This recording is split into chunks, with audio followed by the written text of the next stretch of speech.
Yeah, all right. So early morning, just as usual. We're gonna pack some orders, and yeah, I think I got a couple one, and I got a very interesting order. Um, a lot of big cards actually, and yeah, let's go ahead and start. How you guys doing, man? Too early. Too early. All right. So our first order, Cole, he got Cradle. Got Cradle, right? Cradle of the Accursed. Oh, okay.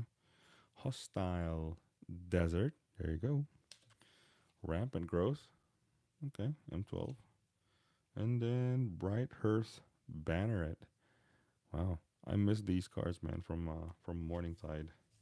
So today is I sold, as you guys can see on the thumbnail, I sold a the Japanese alternate art Strixhaven, right? Pretty expensive card, man.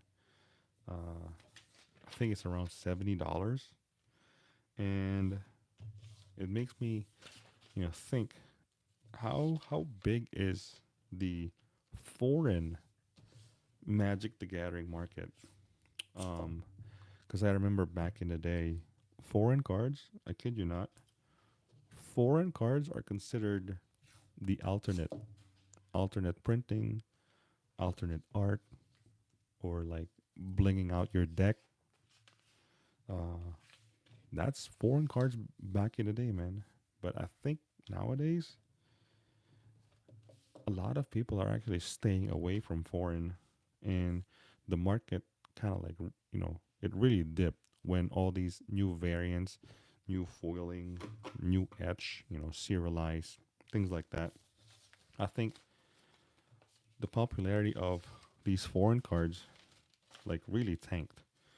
But at the same time, there is a magic group that's specifically selling like foreign cards. People still look for a certain language, like say German, Japanese, Korean, things like that.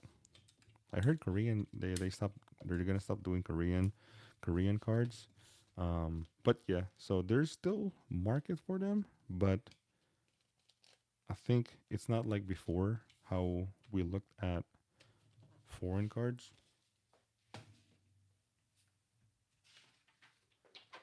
Like my elf deck, I have an elf commander deck, right? And I have I have a good amount of foreign cards there. It's just it reminded me of how I like bling up my deck, because it's kind of look cool if you're playing, playing a game of Magic, and your cards are like different from your opponent, different cards from uh, the rest of the people playing. So it's kind of.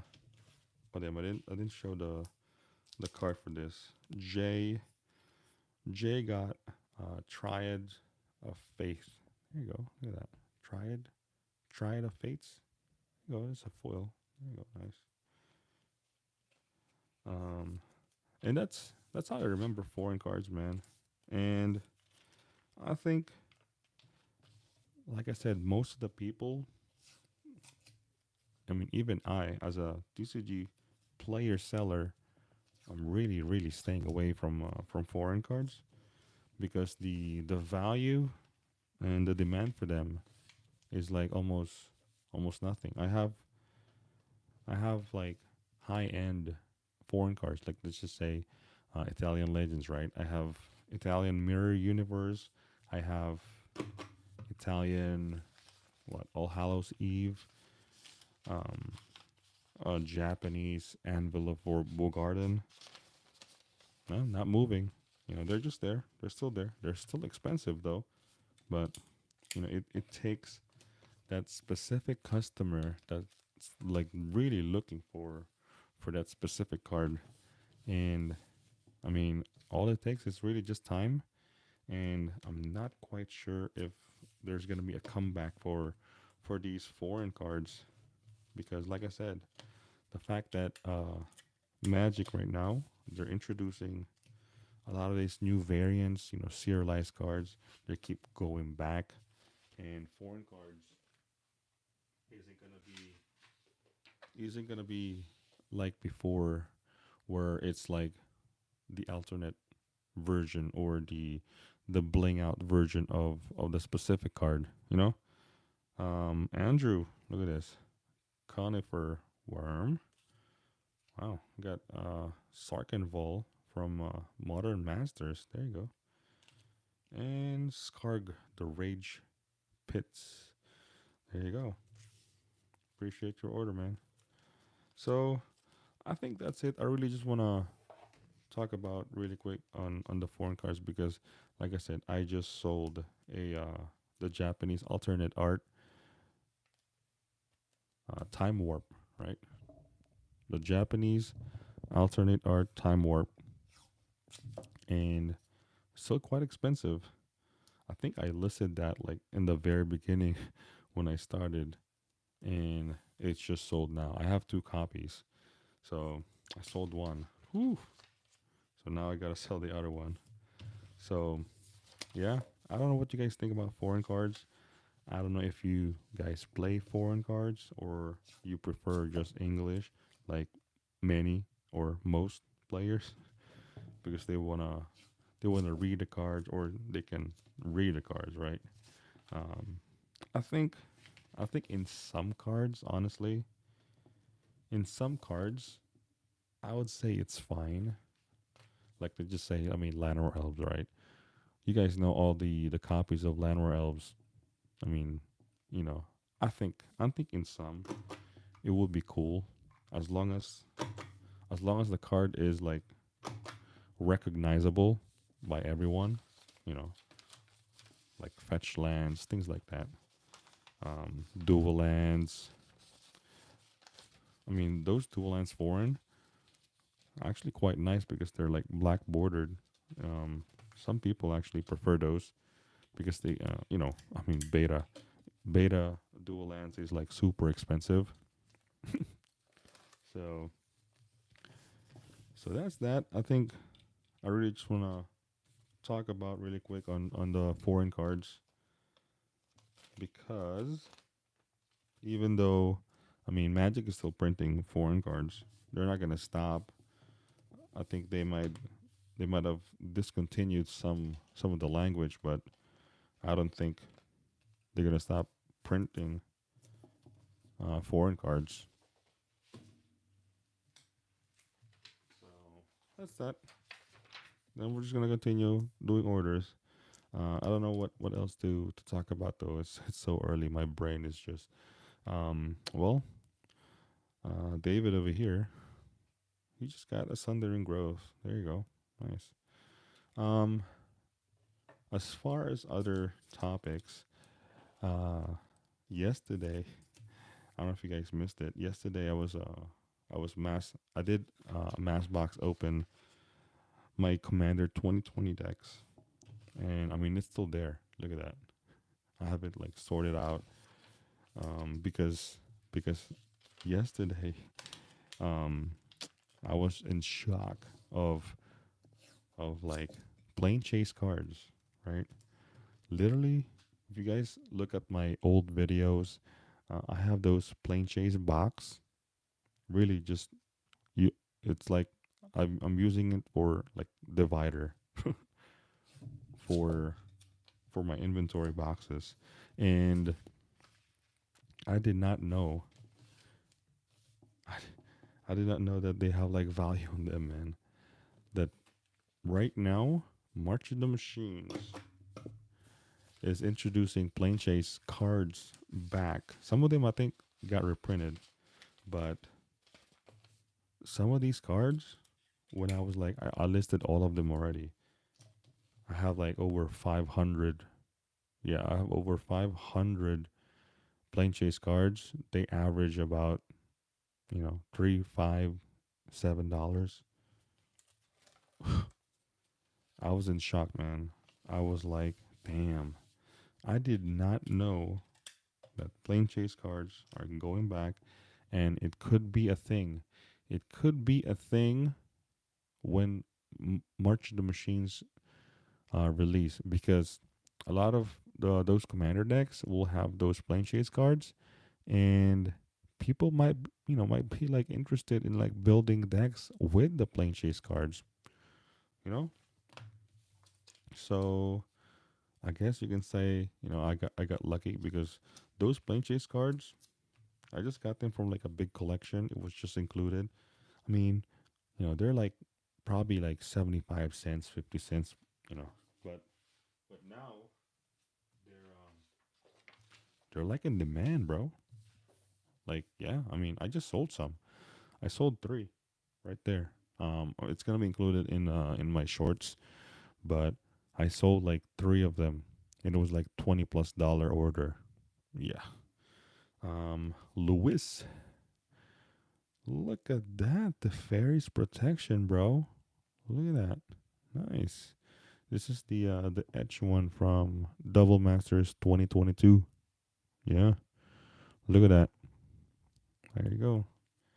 Let's put it in a better sleeve. And we'll put it in the hard case. All right, let's see. Let's put one of these. But yeah, man, I did not know, and then that's when I started looking more into it, and I noticed that the actual sealed plane chase anthology box skyrocketed. Now they're like over $400. I made a short video yesterday, and I was like, my God, this thing is like $400. I remember when they were like selling for like less than 100. Like literally nobody wants this. So I don't know, man. I don't know what's gonna happen when March of the Machines release, and I'm not quite sure like as far as like the demand for these plane chase cards, because like I said, it could bring like more demand for these plane chase cards, because it's like an interesting game if you add it in the commander tables in your group, you know? All right, let's see. I'll usually leave a note over here. There you go. Nice. So, yeah, that's the other big news that I discovered, right? Plane chase card. I was joking. It was like a plane chase gold. There you go. Plane chase gold. We found we found gold, like literally. I could be sitting in behind me those $500. Let's just say they're like $3 average, right? Even though some of them are over $10 actually. It's ridiculous, man. Some of them like 5, 6, 7. That's TCG low. I list all of my plane chase cards just TCG low. I just want to like sell it, like just sell it, and that's the goal, because I mean it's just sitting there, man. You know, so I list all of them TCG low, and I noticed pricing wise, um, average. Let's just say $5, because some of them are like 8, 6, 10, 9, things like that. So, and let's just say I have like 500 plane chase cards, right? 500 plane chase cards. If it's average, let's just say 5. That's that's a lot of money, man.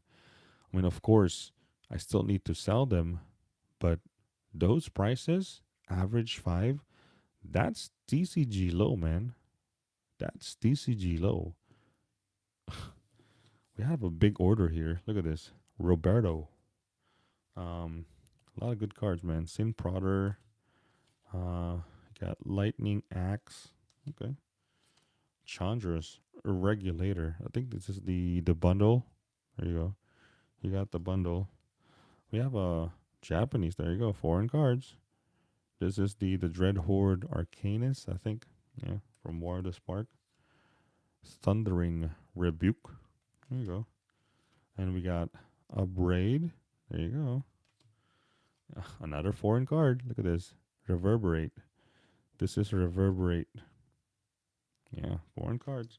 See, some of these cards are um recognizable. So even though they're foreign, they're like half the price, even lesser, on the English part. So I think it's not bad. We got Abbott Fork Bolt. There you go. Containment Priest. I remember when this card right here is like over $5-10. Now less than $1. Look at that beautiful foil, man. Commander 20. Oh no, Corset 2021. And then you got Anger of the Gods foil. There you go. Pyrokinesis. Nice. I think the biggest card right here. Look at this. Uncommon Price of Progress. $5. $5 for this. And then Smash to Smithereens. There you go. So that's a lot of cards, man. I think what I'm gonna do, I'm gonna put it in the kind of like a team bag. Yeah, like these. So Roberto, your order will be shipped, man. There you go. That's a lot of cards, man. Appreciate the order, man. We will ship your order. There you go. So I think that's it. Um, Foreign cards, plane chase cards, to the moon. That's what I put in the title. Plane chase cards to the moon. I honestly think some of those plane chase cards, I mean, they have like insane ability, man. I know they're like global, right? If you play them, um, they have insane like it. Like if you include the plane chase cards in your commander tables, it will be a fun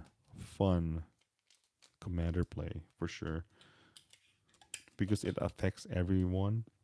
And some of those abilities, man, insane. No wonder some of those cards are expensive because they're it's it will make basically the decks broken with those plane chase cards. So yeah, that's why I said I think there might be a time after March of the Machines release and these new plane chase cards will adapt commander tables and then the demand for these plane chase cards will skyrocket. I mean, it's happening now. I looked at the market for these plane chase cards. It's like trending up. So I think that's probably the reason is the March of the Machines. And oh boy, who knows, man? For me, I'm already good with I just found because I mean, like I said, those cards are just sitting in behind me, man, doing nothing. I did not know they're like averaging $5 a piece. So I'm good with it. It's a small win for sure. So I'm gonna use that money to just reinvest. Maybe buy more commander decks. Like I said, if you guys missed out yesterday, I mass box open Commander 2020. A lot of great value, man. A lot of great value in those decks. Maybe I'll buy uh, the new commander decks from the new sets because I love mass box opening commander decks, man. Because the fact that they're commander singles, everyone's gonna look for them. You know, no matter how many times they get reprinted, there's there always gonna be someone that's gonna always want Soul Ring, Arcane Signet, Command Tower. You know, all those basic cards. So yeah, I think probably I'll buy like I'll buy like a full set of the March the Machines. I think I'll just buy all of I'll just buy a set of all the new commander decks coming out. I think they're cool because I think instead of having only two, I think March of the Machines have five, I believe, and then Lord of the Rings have four, and then Commander Masters have four. I think what I'm gonna do is I'm probably going to buy four of each of the decks, and then I'll probably open all of them and then sell singles. So I would at least have a play set of every card. Probably more if they have Soul Ring. If I have Soul Ring, that's like 16 Soul Ring, right? Yeah, 16 Soul Ring. Timothy, there you go. We got some small cards over here. Mocking Doppelganger. There you go. Nice. Daring Thief. Okay. Yeah. Spawn Broker. All right. Ravnica. All right. So I think, yeah, Commander decks has been one of my favorites. The reason why my inventory blew up is because of Commander singles, man. I opened a lot of Commander decks and I sold a lot of them. They're like liquid in your inventory, and it brings more customers to. It makes them buy more if they're looking for a specific card. Like Rampant Growth, Landwar Elves, Soul Ring, Arcane Signet, Command Tower, Commander Sphere. Not the high value ones, but it brings traffic. It brings availability for in your inventory. And then if they're looking for a, let's just say, a big card, right? Force of Negation. They will look for these small cards, extra cards that they're looking for their deck. Negate. I don't know. Fairy Seer, Fairy Miscreant. I think. So these small random common cards, man, from Commander decks.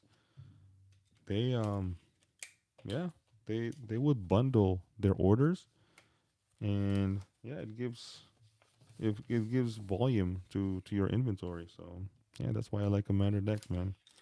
So I think that's what I'm gonna do with with these upcoming Commander decks, and I'll probably make a video of them opening, just like yesterday.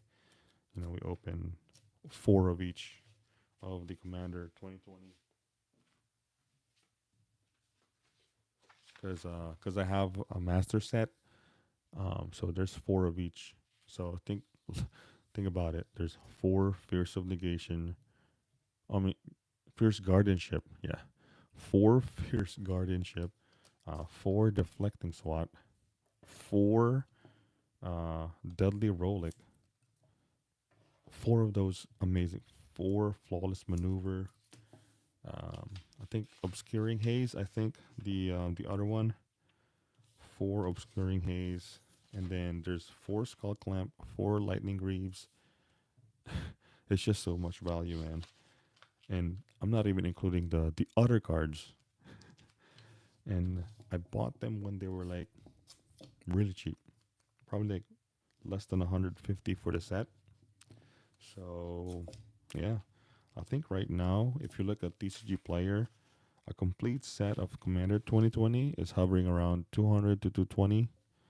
Um, but if you open all of them for singles, I think you probably do better because, like I said, it's good for your inventory.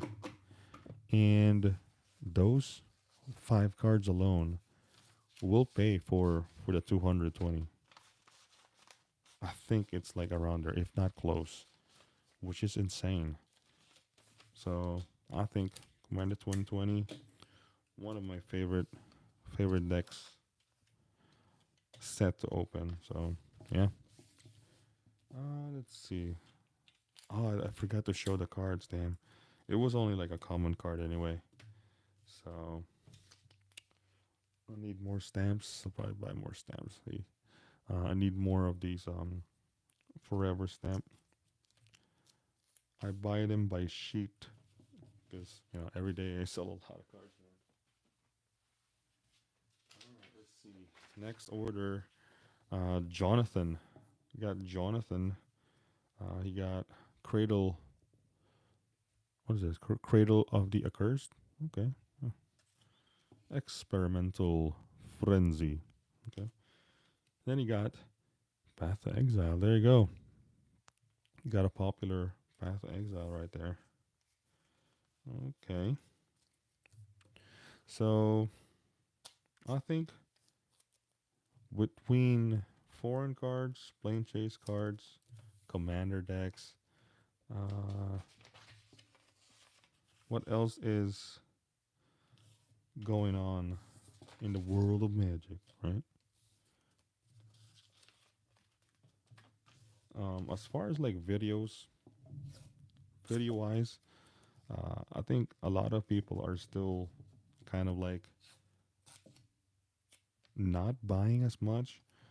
I think I think there's a spike on players trying to just get like all these singles that they need for their decks. I don't I don't see much on like people, even like high end investors, like buying like sealed products, man.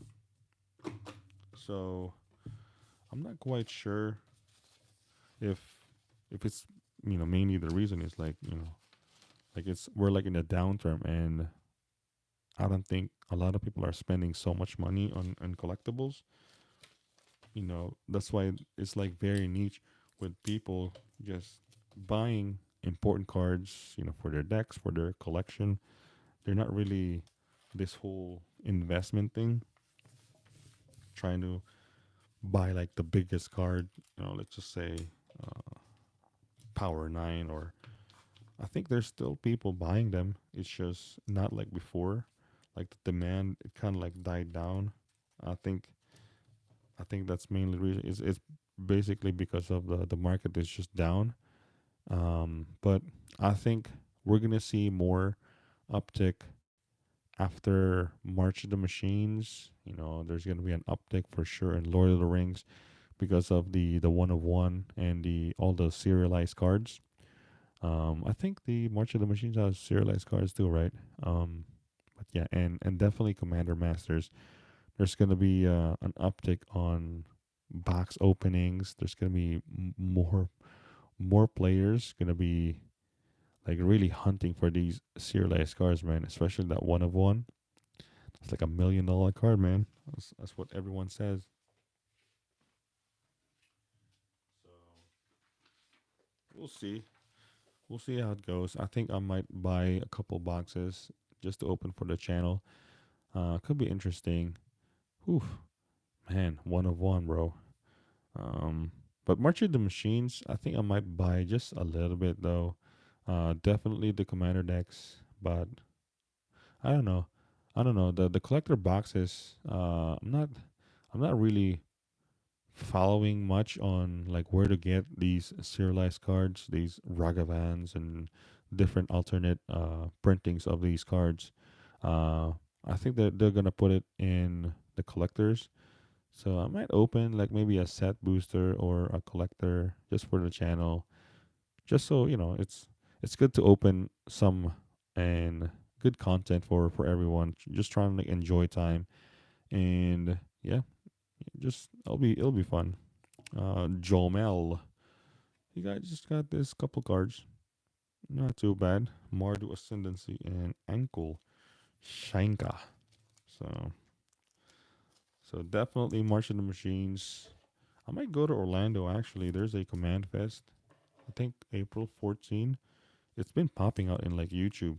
Every time you watch YouTube, it's like boom, Orlando Command Fest, right? I might go there and see if they have like uh interesting singles for sale, or maybe sell some of the cards over there that I'm not using. Um, because I still have plenty, man. I still have quite a bit. Uh, and those are some of the big cards. It's kind of hard to sell them on TCG Player because they're quite expensive, man. So that's that. Oh boy, only got Ooh, wow. The next order is like it's pretty interesting. Let's see. Yeah, I might go there. I have Wheel of Fortune. I have three of them revised. It's pretty clean. It's like LP plus, probably near mint actually. So I might sell that over there because I'm not really using them. I'd rather just sell it or even trade it in. Maybe I'll trade it in so I can get uh, some of these new boxes. Uh, so it's like good content for YouTube. Let's see. Check this out, Cliff. Cliff got foil. Look at that, Modern Horizon 2 Misty Rainforest. Look at that. We'll put it in the sleeve. We'll put you in the sleeve, and we'll put a hard case in it. So yeah, I think I might trade in some of the big cards so I can get some of these new sets. Because although Wheel of Fortune, all these big old reservist cards are better like long term. I mean, I'm not really using. I have three, so I might sell some of them so I can get some of these new cards. I'll probably mass box open the commander decks from March of the Machines, and then probably buy like a couple boxes, and let's see, let's just have fun opening them and see what we can get, right? So it's a win-win, even though obviously most players would rather keep the Wheel of Fortune, right? See me, it's okay to like exit with an investment or a collection as long as you stay in the market and just keep the ball rolling, man. You bought in, you made profit a little bit, and then you sell it, and then you just reinvest. Keep reinvesting. As long as you don't sell out and then just blow that money, put it somewhere else. As long as you invest, you sell, and then you reinvest, so that the money and the investment just keeps like going back to the inventory, to the business, and it's fine. Even though like there's a potential, Wheel of Fortune can go to like $1,000, right? um it's better that way, because I think a lot of investors, right, in Magic, they try to like just diamond hands just about every reservist cards. They're not thinking of an exit. They don't have an exit plan in their investment. All I can say is like you can exit just about any time, man. If you don't need the money, obviously don't sell it. If you have other plans for the money, and that card is just sitting there, and you wanna like reinvest that money into like the new sets, good content for YouTube. You want to get some collections, collection buying, things like that. I think it is okay, man. Don't think about like, oh, Wheel of Fortune could go to like $1,000. So it's like it's really your choice on whether you want to keep this investment for longer and don't sell it, and you're kind of like gonna miss out on some opportunities with other sets. Even it's like new modern, like the demand for these new cards, it will really depend on how players react to these new sets, new commander. I mean, look, plain chase cards, right? Not reservist cards. I wasn't like, I mean, it's just sitting there, and now they're like valuable. They're like thousands of dollars. So I think most, like I said, most collectors and investors in Magic uh, don't have don't have an exit plan with their collection or their investment. They just kind of like, oh, when I buy this, that's it. I'm just gonna keep them. I'm not gonna sell them. Um, and there's nothing wrong with that. But at the same time, you should have at least an exit plan. Where are you gonna sell it? You know, how much you're gonna sell it, things like that, and at least knowing the value of your collection at that certain point of time. You know, you have to have an idea for how you're gonna sell it. So things like that. You can sell it like one by one, or you can sell it as a whole. So that's it. I think that's my advice for today. Don't be afraid on exiting and selling out part of your collection, because the most important thing is you don't sell out and blow your money somewhere else. You sell out, take some of the profits that you made off of that investment, and then reinvest in some other, like magic, sets, old cards that you want to get, dual lands, things like that. You kind of just spread it out instead of just selling and then just blowing your money elsewhere, and that's bad, man. That's not the best way to really build your empire of collecting and investing in magic. Always move the inventory, move the inventory, all the extra stuff you have, all the cards that you're not really, they're not really using. Just rotate it, roll it in your inventory, and then reinvest, put it back into the business, and then just keep doing it, and you're good, man. You can just go infinite just by doing that. I mean, that's what I'm doing. I'm just selling, buying nonstop. And, I love playing Magic. I love all these cards, but I can't just like keep all of them, right? Thinking of if I keep them, they're gonna go to the moon, but you have to move them at some point, or else you can't say you bought this one case for $100 each. One case $600, right? The box went up to 300, so now it tripled your money. Good, nice. That's a good investment right there. So now you gotta figure out, I'm gonna where am I gonna sell it? How much am I gonna sell it? And who's gonna buy them?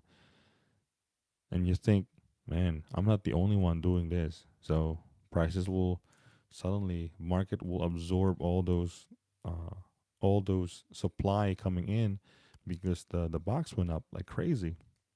So yeah, engaging on sealed box investing and even the single ones, it's kind of like, you know even with like the if you're gonna gain more money or and lose a lot of money, and not to mention time as well, because you're keeping all these sealed boxes in the closet, just collecting dust, not doing anything.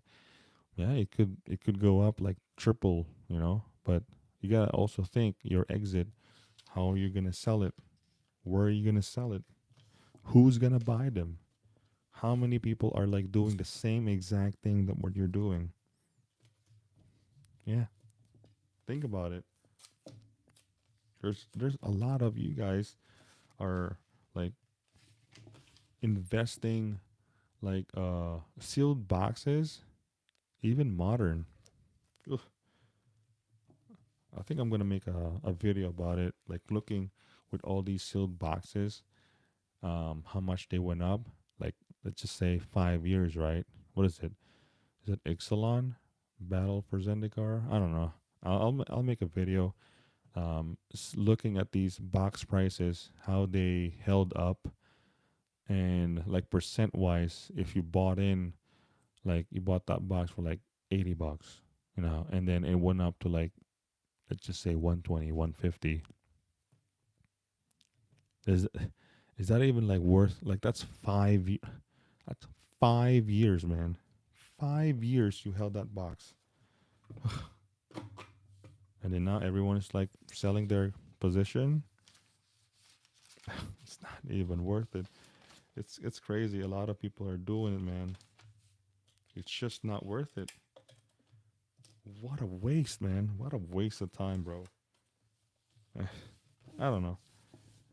It's just like when I became a dealer of this game, it really changed my eyes, my perspective in investing, sealed and singles, and the whole investing in general really changed how I look at these cards in Magic because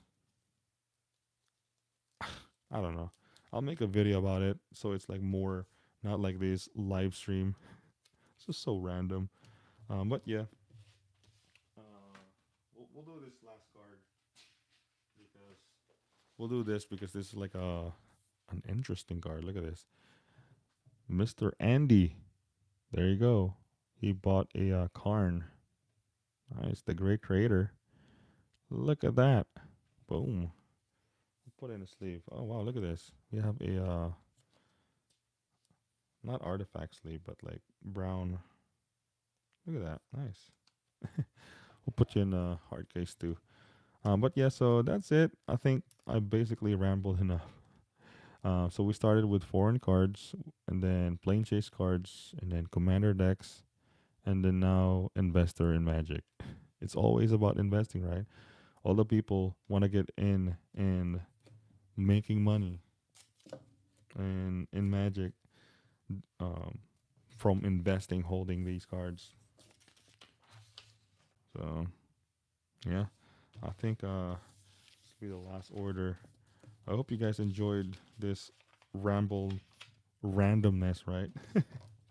um, so that's it. If you guys made this far, hold on. Let me finish this. Um, I'm giving away a Warhammer Tyranid deck. So put in the comments hashtag Warhammer Tyranid so that when I reach the my 1250 subscribers, I will I will give that I'll give that away. And I'm giving away 4 decks.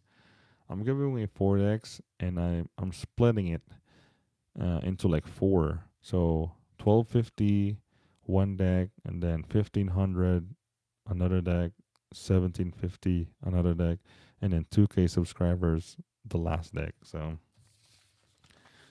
I don't want to give away that whole set in like one winner. So I kind of like divided into 4. So everyone will get a chance to win at least one of those decks. So that's it. And if you guys need any singles, check out my TCG player anger collections. Yeah, we got plenty of singles there, man. Buy all my plane chase cards. It's all at TCG low. Yeah, super cheap. So yeah. And if you guys enjoy today's discussion, even though it's like so random, it's always random. I just had to like put a title and a thumbnail, and then we always just talk about like the orders, and then just talk randomness, and just kind of like enjoy instead of me watching, like podcasts. A lot of the YouTube channels nowadays, anyway, is just half of them is like making money investing. Supply is cut. Like yeah, it does not matter. It does not matter. Like just just play the game, enjoy the game, collect, and that's it. If you keep tracking all of this, and oh, this thing's gonna go up. Oh, the supply, they're gonna cut the supply in this set. There's an opportunity to get $20 for the 40 $40. It's a waste of time, man. Um, I would just like right now. I enjoy more those videos that's talking about gameplay, talking about like new decks coming out, new combos, because that's what drives the market. That's what drives the demand for these new sets. Instead of like hoarding these boxes, Like, what a waste of time. It's better to just like buy the box and open it, and then just have fun. That's all that matters.